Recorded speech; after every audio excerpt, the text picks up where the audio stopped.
अखोय हजि बेहरन पोर्टनी VIP दनी सी ताउसिंग यंगु सी VIP लोगेस सिले थोकला कदरनी अखोय गाड़ी आहिरे तुम वाकिंग मफम जे फजमनी यामनी यंग नोंगाले जे अखोय केरला की फ्रेंड नि हंगी ब्राने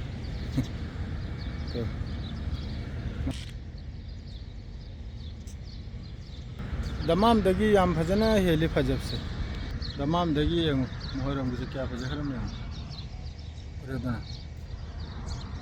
फजदर मखोरम की मतुंग से हायदे थोड़ा कदम ना हायदे की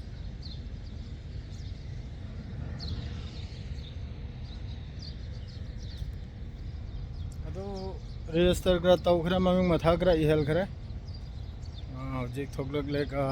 पुंग तरुक का मिनिट कुलदा थोकलानी थोकलक हापकत पुखरानी यामना कनम तवी फ्लाइट की मम अदो उरब्रा DHL के ने आगे